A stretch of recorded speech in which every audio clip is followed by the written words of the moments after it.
Há um som inconfundível, mais parecido com o de uma turbina do que com o de um motor de carro. Um zumbido suave e contínuo que cresce incessantemente, como se nunca quisesse parar.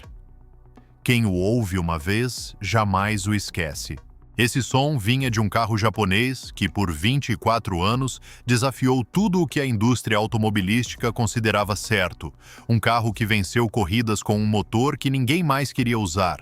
Um carro escolhido como um dos melhores esportivos do mundo numa época em que o Japão demonstrava todo o seu potencial. E em 2002, ele desapareceu. Ainda era admirado, ainda tinha milhares de fãs, mas o mundo não era mais o mesmo, e a Mazda decidiu encerrar esse capítulo, embora até hoje muitos entusiastas ainda achem que foi um erro. Hoje você vai descobrir a história completa do Mazda RX-7. Você vai entender por que um motor tão singular foi, ao mesmo tempo, seu maior trunfo e sua maior ruína. E você descobrirá que a explicação oficial para o seu fracasso conta apenas parte da história. Como quase sempre acontece na indústria automobilística, a explicação oficial e a explicação real não são exatamente a mesma coisa. Bem-vindo ao Auto Ledger. Para entender por que o RX-7 desapareceu, primeiro é preciso entender por que ele era tão diferente. A maioria dos carros no mundo funciona com um motor a pistão, com cilindros se movendo para cima e para baixo, um sistema que não mudou fundamentalmente em mais de 100 anos, mas a Mazda escolheu um caminho diferente. Na década de 1960, a empresa apostou no motor Wankel, também chamado de motor rotativo, que, em vez de pistões se movendo para cima e para baixo, possui um rotor triangular que gira dentro de uma câmara oval. O resultado é um motor livre de vibrações, incrivelmente compacto e capaz de atingir rotações que um motor convencional não consegue. O problema é que quase ninguém mais acreditava nele. A crise do petróleo de 1973 fez com que a maioria das montadoras que o haviam testado desistisse, pois consumia muito combustível, poluía demais e os problemas superavam as vantagens. A Mazda persistiu mesmo assim e, em 1978, lançou o RX-7. O famoso RX-7 não era um carro para todos. Era pequeno, leve e projetado exclusivamente para dirigir, sem espaço para malas grandes, com bancos traseiros que eram uma piada e um consumo de combustível generoso no pior sentido da palavra. Mas quem o dirigia entendia imediatamente por que ele existia, porque o motor rotativo montado atrás do eixo dianteiro dava ao carro um equilíbrio quase perfeito entre a frente e a traseira. A direção respondia com uma precisão que muitos carros esportivos europeus mais caros invejavam, e quando o motor acelerava, aquele som peculiar preenchia a cabine de uma forma que nenhum motor convencional de 4 cilindros conseguia replicar. Era comprado pelo engenheiro que queria algo tecnicamente fascinante, pelo piloto de fim de semana que buscava o carro mais ágil possível pelo menor preço, pelo entusiasta do automobilismo que sabia que estava comprando algo que nenhum outro fabricante no mundo oferecia.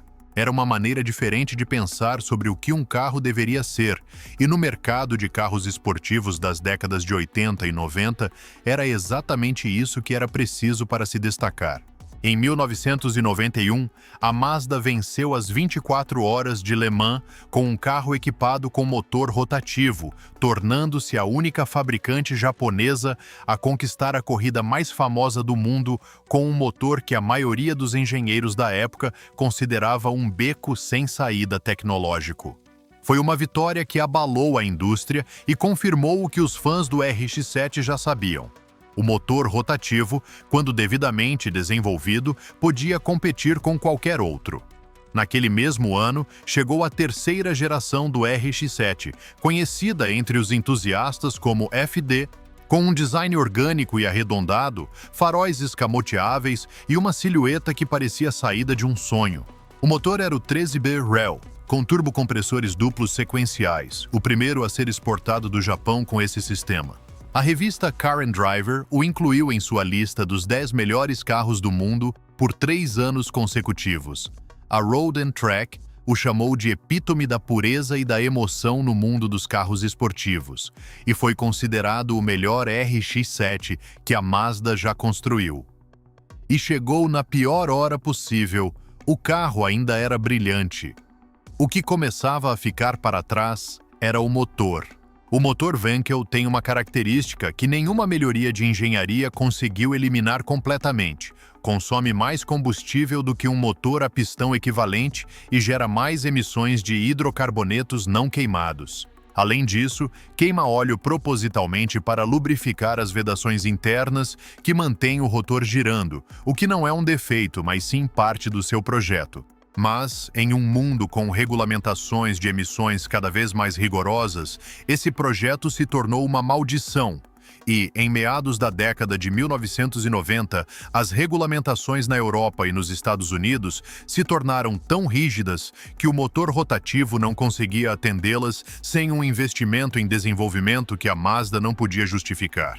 Em 1995, o RX-7 desapareceu do mercado americano, um ano depois da maioria dos mercados europeus, e o carro mais empolgante da Mazda só podia ser vendido em um país do mundo.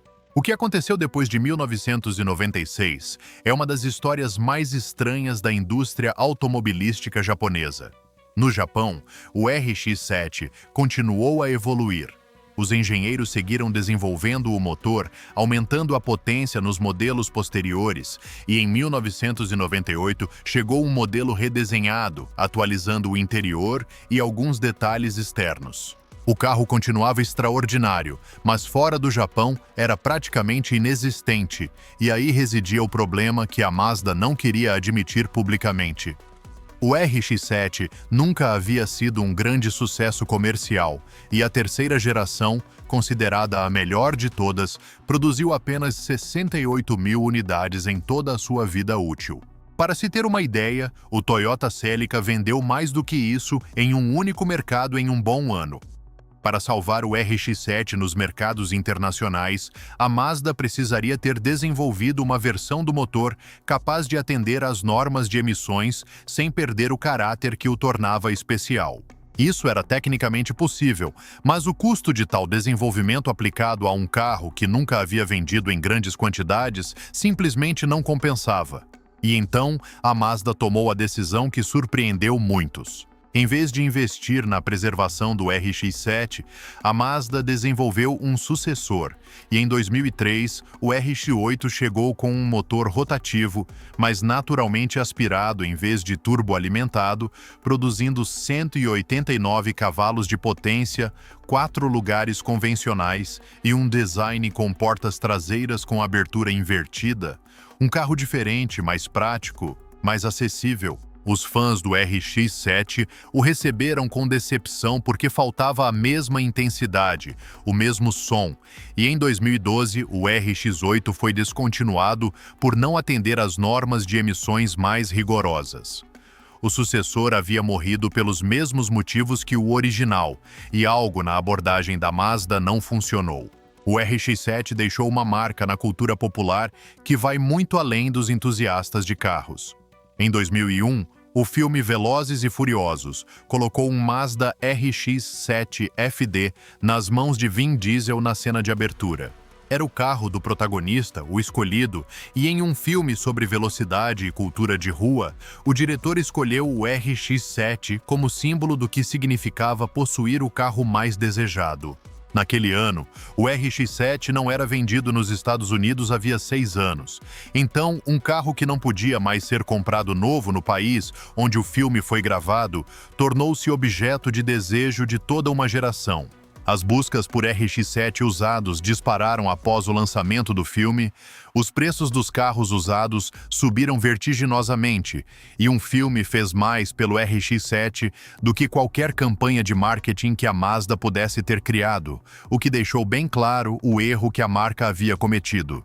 A versão oficial do desaparecimento do RX-7 é a seguinte: as regulamentações de emissões na Europa e nos Estados Unidos tornaram impossível a venda do carro nesses mercados, e sem esses mercados, os números não justificavam a continuidade da produção. Isso é verdade, mas é apenas metade da história. A outra metade começa muito antes, com as decisões que a Mazda tomou ao longo dos anos sobre como investir no desenvolvimento do motor rotativo. O problema das emissões do motor Wankel não era segredo. Os engenheiros da Mazda o conheciam perfeitamente, sabiam que as regulamentações ficariam mais rigorosas e, durante anos, o investimento nesse desenvolvimento foi insuficiente.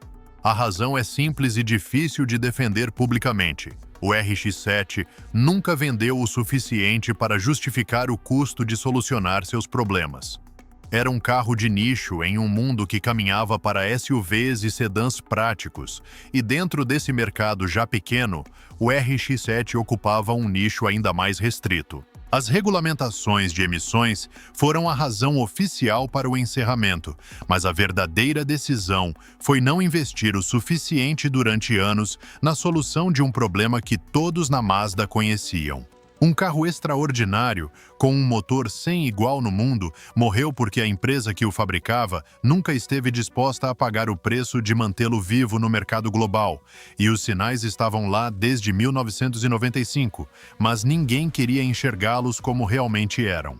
O último Mazda RX-7 saiu da linha de montagem em 2002 e antes de encerrar a produção, a Mazda fabricou o Spirit R, a edição final do FD, com 1.500 unidades em 3 versões, dependendo do tipo de transmissão e da configuração dos assentos. Foi o RX-7 mais refinado que a marca já produziu, apresentando suspensão revisada, freios aprimorados e um motor ajustado para seu desempenho máximo.